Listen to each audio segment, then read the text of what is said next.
fronde, car la porte des cieux qui permet de pénétrer vers la sainteté c'est la terre d'Israël. C'est pour cela que la prophétie ne réside qu'en terre d'Israël. Et il n'y a pas de réponse à la prophétie d'Ézéchiel car il se trouvait hors de la terre d'Israël, puisque nos maîtres de mémoire bénis avaient déjà fui. Et il n'y a pas de réponse à la génération du désert car l'air de la terre d'Israël marchait assurément avec elle. Ne dis pas, ainsi, comment purent-ils manger des choses saintes en dehors de la terre d'Israël? Car l'air, les firmaments, les cieux, les fenêtres et tous les princes voyageaient un avec la Shekinah qui elle-même voyageait vers eux. C'est ce qu'il est expliqué dans le Zohar sur la Parashat Teruma. Voici que le jour où Moïse eut terminé, car la fiancée de Moïse était descendue sur terre. Et ne dis pas, le mot Wei est partout une expression de tristesse. Et ici il serait écrit voici que le jour, c'est quand ce jour où la Shekinah descendit sur la terre, elle trouva un accusateur contre elle. Et ses ténèbres s'étendirent pour la recevoir afin qu'elle ne descende pas. Et à cet instant, toute l'assemblée des anges supérieurs se réunit devant le Saint béni soit-il et ils dirent,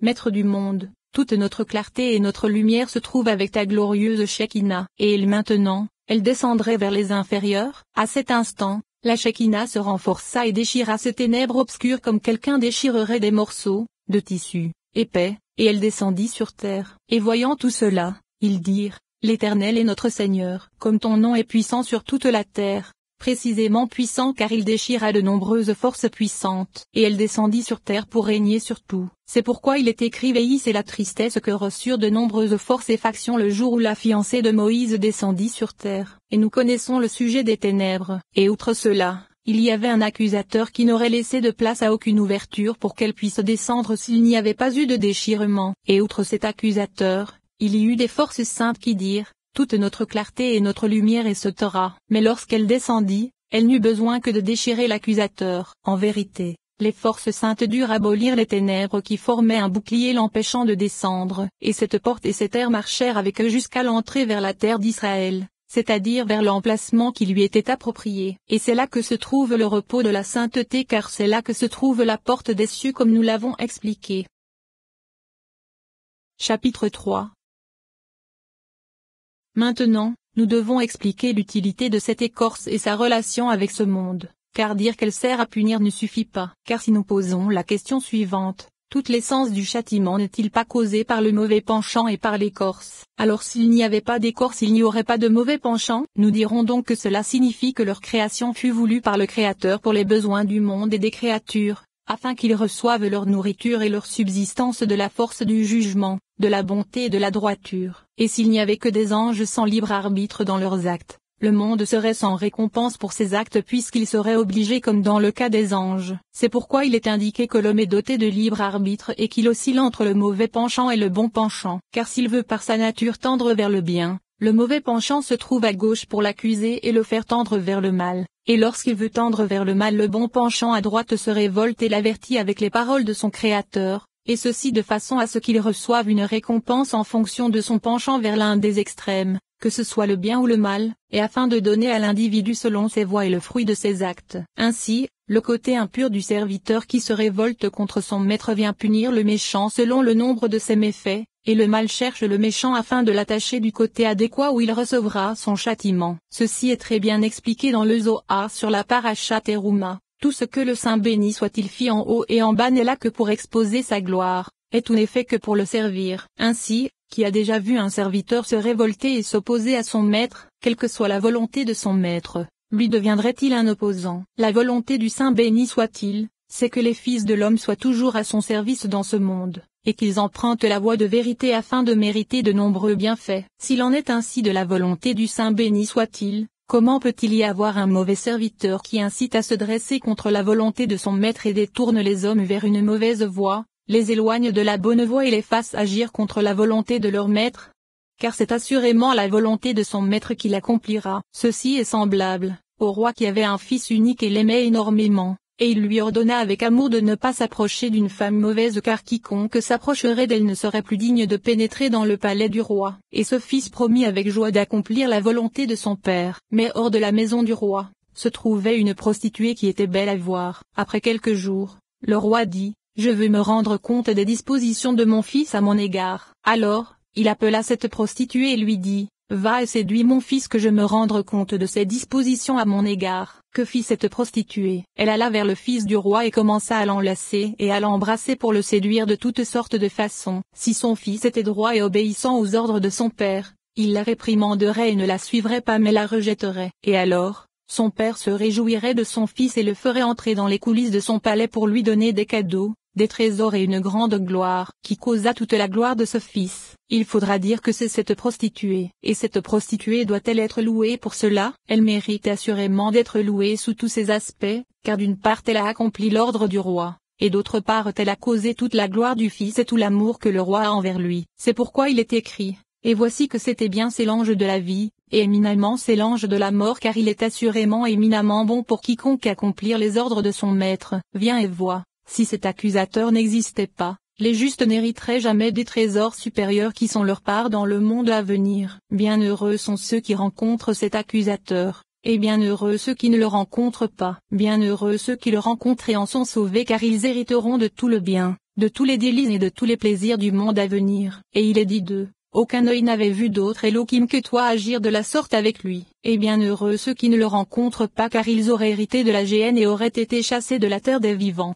Car ils n'auraient pas accompli les ordres de leur maître et l'auraient suivi. C'est pourquoi les justes doivent lui reconnaître du bon car grâce à lui ils hériteront de tout le bien, de tous les délices et de tous les plaisirs du monde à venir. Quel est l'avantage de cet accusateur lorsque les méchants l'écoutent? Bien qu'il n'y ait pas d'avantage, ce sont les ordres de son maître qu'il accomplit. Et il se renforce car puisqu'il est mauvais, il se renforce lorsque les méchants font le mal. Et le méchant ne se renforce pas tant qu'il n'a tué personne, car lorsqu'il tue quelqu'un il se renforce et l'emporte par sa puissance, et il en tire de la satisfaction. Ainsi, la force de cet accusateur appelé ange de la mort ne se renforce pas tant qu'il n'a pas égaré les fils de l'homme, les a accusés et les a tués, car alors il y prend plaisir et sa puissance se renforce.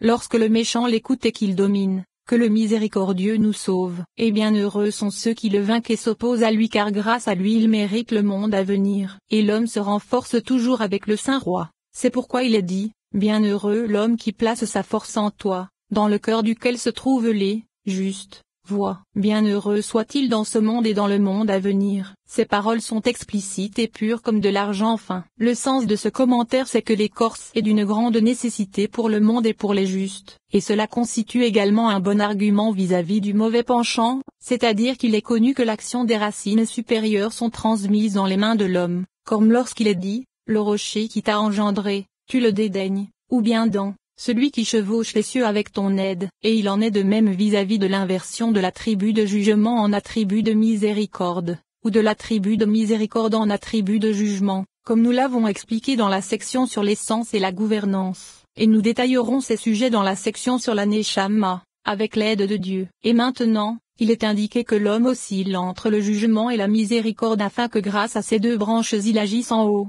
parmi les racines cachées. Voici que le mauvais penchant se trouve du côté de Géboura et le bon penchant du côté de Ézed puisque le mauvais penchant se trouve dans le secret de l'écorce alors que le bon penchant se trouve dans le secret de la sainteté. Et lorsque le penchant d'un homme droit l'emporte et l'incite à tendre du côté de la droiture vers la mauvaise voie, l'écorce l'emporte pour agir, avec la force que Géboura lui prodigue car c'est d'elle que provient sa nourriture. Et alors, le jugement l'emporte sur la miséricorde. Et lorsque par la force de son esprit, le bon penchant de l'homme droit l'emporte sur son mauvais penchant, alors il ordonne à la force de l'écorce et au jugement de s'adoucir et la force de miséricorde l'emporte, et l'attribut de jugement se change en attribut de miséricorde. Et tout ceci par le secret des branches car il est dans le pouvoir de l'homme droit de trancher entre elles et de les faire pencher vers l'un des côtés. Et lorsque le mauvais penchant de l'homme méchant l'emporte sur son bon penchant, à Dieu ne plaise, la force de Géboura gouverne la force de la miséricorde, et le jugement et l'écorce l'emportent. C'est ce qu'il est dit: maudits soient les méchants car ils renversent l'attribut de miséricorde en attribut de jugement, car c'est par les actions des inférieurs que, par le secret des branches, les racines agissent. C'est la signification du fait que le Saint béni soit-il ait créé le mauvais penchant afin qu'il puisse être vaincu par le bon penchant, et alors, l'attribut de jugement est renversé en attribut de miséricorde. Et les racines supérieures se nourrissent de la splendeur de la lumière suprême et s'unissent en une unité parfaite. C'est la signification de l'existence du mauvais penchant. Mais il existe une autre raison à cela qui est plus éminente et qui repose sur des paroles du Rashbi dans le Zohar, et c'est que l'écorce fut provoquée par la propagation comme nous l'avons expliqué dans le chapitre précédent. Voici que la propagation fut provoquée par Adam, comme nous l'avons expliqué dans la section sur le sens de l'Atsilut, et il se trouve que c'est la fausseté qui est la cause de la détérioration. C'est pourquoi il est nécessaire d'adoucir ce qui détériore. Et en ce qui concerne ce qui vainc la force de l'écorce, c'est lorsque le bon penchant l'emporte sur le mauvais que l'écorce est vaincue et brisée, car ce qui détériore est alors adouci à cause de lui. Et outre cela, il purifie ce qui est impur car lorsqu'il vainc et accomplit les mitzvot, il restaure la sainteté et on est purifié grâce à lui. Et alors, on entre dans la sainteté comme c'était le cas au début, l'écorce est contenue dans la sainteté, et tout est pur comme nous l'avons expliqué dans le chapitre précédent. Et le mauvais penchant est assuérme purifié et devient un bon penchant. C'est ainsi que l'a expliqué le Rashbi dans le Reya Memna, ce commandement vient racheter le premier-né de l'âne, ou pour briser la nuque le premier-né d'un âne s'il n'est pas racheté. C'est ce qu'il est écrit, et le premier-né de l'âne, tu le rachèteras avec un agneau, et si tu ne le rachètes pas, tu lui briseras le cou. Ce secret c'est que le mauvais penchant peut revenir par le repentir et devenir le bon penchant, comme cela a été dit. Si l'on est méritant, il s'agit d'une aide, et si l'on n'est pas méritant, c'est une opposition, car ce sont des images, l'une d'un agneau et l'autre d'un âne. Et si l'on a le mérite de se repentir, même si l'on est un âne d'un peuple de la terre, on est racheté de l'exil par un agneau. Grâce à cela, il est expliqué que le mauvais penchant est purifié et devient un bon penchant. Et c'est, tu le rachèteras avec un agneau. Ceci suit ce que nous avons expliqué, que si l'on accomplit les mitzvot alors le mauvais penchant devient un bon penchant. Ainsi, il est enseigné ailleurs dans le Zohar. Qu'est-ce que le mauvais penchant en haut? C'est Geburah. Ceci indique qu'il est possible que le mauvais penchant provienne du côté de Geburah, c'est-à-dire du côté du vin qui réjouit et non du côté du vin qui enivre. Ainsi, l'écorce est maintenant fixée et le vin qui enivre réside dans le secret des tophilines qui correspondent à la Torah. Qu'on le coupe et qu'on le parfume, et il sera un vin qui réjouit car il sera revenu vers sa source et sera purifié. Grâce à cela, on comprendra ce qu'il est enseigné dans le Zohar sur la parashana. Viens et vois, si Adam avait fait sortir des générations du jardin d'Éden, elle n'aurait pas été anéantie pour les générations des générations et la lumière de la lune ne se serait jamais obscurcie car tout aurait perduré pour toujours. Et même les anges supérieurs auraient pu se dresser devant elle et endurer leur brillance et leur sagesse, car il est écrit. C'est à l'image d'Elohim qu'il le créa. Mais puisqu'il fut la cause du péché,